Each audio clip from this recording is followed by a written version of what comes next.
ನಾನು ಬಾಳಪ್ಪ ಅಂತ ಹೇಳಿ retired deputy director of employment. ನಾನು ಇಲ್ಲಿ ವಾಸ ಮಾಡ್ತಾ ಇದ್ದು ಇವತ್ತು 5 ವರ್ಷ ಆಯಿತು. ಒಂದು ರೋಡ್ಗಳು ಯಾವುದು ಸರಿ ಇಲ್ಲ.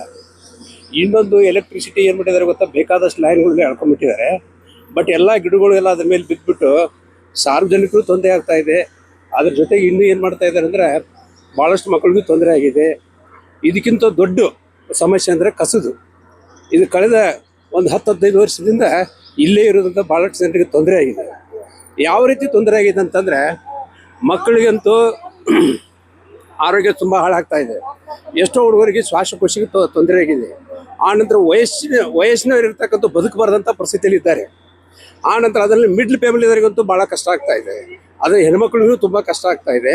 ಇದರಿಂದ ನಾವು ಎಷ್ಟೋ ಸಲ ಭಾಳಷ್ಟು ಸಲ ಲೋಕಾಯುಕ್ತವ್ರು ಬಂದು ನೋಡಿದ್ರು, ಅದನ್ನು ಸರಿ ಮಾಡ್ತೀವಿ ಅಂದರೆ ಇನ್ನೂರಿಗೆ ಸರಿಪಡಿಸಿಲ್ಲ.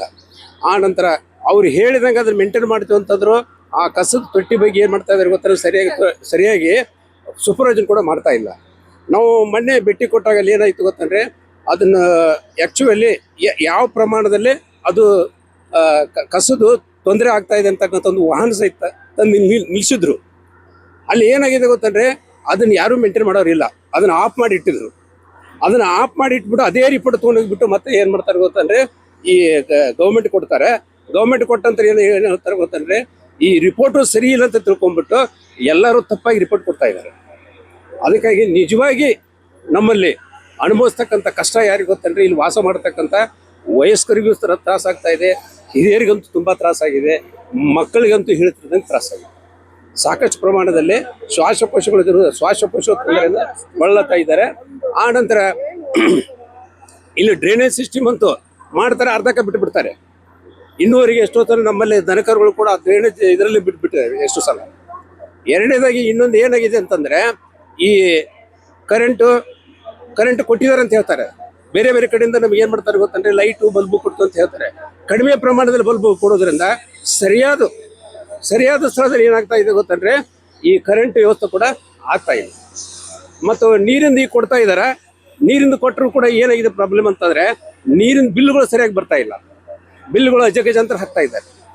ಹೀಗಾಗಿ ಏನಾಗ್ತಾ ಇದೆ ಗೊತ್ತಂದರೆ, ಸಾರ್ವಜನಿಕರಿಗಂತೂ ತುಂಬ ತೊಂದರೆ ಆಗಿದೆ.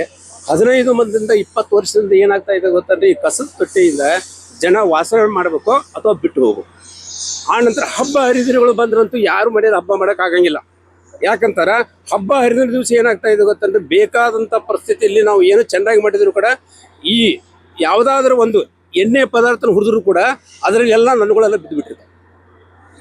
ಆನಂತರ ಯಾವುದೋ ಒಳ್ಳೆಯ ಪದಾರ್ಥ ಮಾಡಿದ್ರು ಕೂಡ ನನ್ಗಳಿಂದ ಇದಾಗ್ತಾ ಇದೆ. ಒಟ್ಟಿನಲ್ಲಿ ಏನಾಗಿದೆ ಗೊತ್ತಂದರೆ, ಒಂದು ನಮ್ಮಲ್ಲಿ ಇರ್ತಕ್ಕಂಥವ್ರು ಎಲ್ಲರೂ ಆರೋಗ್ಯ ಕೆಡ್ಸ್ಕೊಂಡ್ಬಿಟ್ಟಿದ್ದಾರೆ. ಇದರಿಂದ ಏನಾಗ್ತಾ ಇದೆ ಗೊತ್ತಂದರೆ, ಸಾಯು ವಯಸ್ಸು ಕೂಡ ಕಡಿಮೆ ಆಗುವಂಥ ಪರಿಸ್ಥಿತಿಯಲ್ಲಿದೆ.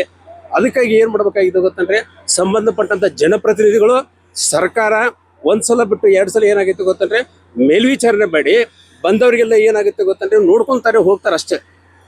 ಅವರು ಒಂದು ಪ್ರಾಬ್ಲಮ್ ನಮ್ಗೆ ಏನಾಗಿದೆ ಗೊತ್ತಂದರೆ, ಅವರಿಗೆ ಡೈರೆಕ್ಷನ್ ಕೊಡ್ತಾರೆ, ಯಾರಿಗೆ ಕಸದ ತೊಟ್ಟಿಯವರಿಗೆ, ಅದನ್ನು ಮೇಲ್ವಿಚಾರಣೆ ಸರಿಯಾಗಿ ಮಾಡಿರಿ ಅಂತ. ನಮ್ಮ ಎದುರಿಗಿದ್ದಾಗ ಮಾಡ್ತಾರೆ, ಮತ್ತೆ ಅವ್ರು ಹೋದ ನಂತರ ಮತ್ತೆ ಹಂಗೆ ಇರುತ್ತೆ. ಇವಾಗ ಕೂಡ ಎಷ್ಟೋ ಸಲ ಹಾಕಿಬಿಟ್ಟು ಇವತ್ತಿಗೆ ಅದು ಕೋರ್ಟ್ನಲ್ಲಿದೆ, ನಡೀತಾ ಇದೆ. ಲೋಕಾಯುಕ್ತರು ವಿಸಿಟ್ ಮಾಡಿದ್ದಾರೆ. ಬಟ್ ಅದನ್ನು ಬೇಕಾದ್ರೆ ಅದನ್ನು ಸರಿಯಾಗಿ ವ್ಯವಸ್ಥೆ ಮಾಡಲಿಕ್ಕೆ ಸರ್ಕಾರ ವ್ಯವಸ್ಥೆ ಮಾಡಬೇಕು.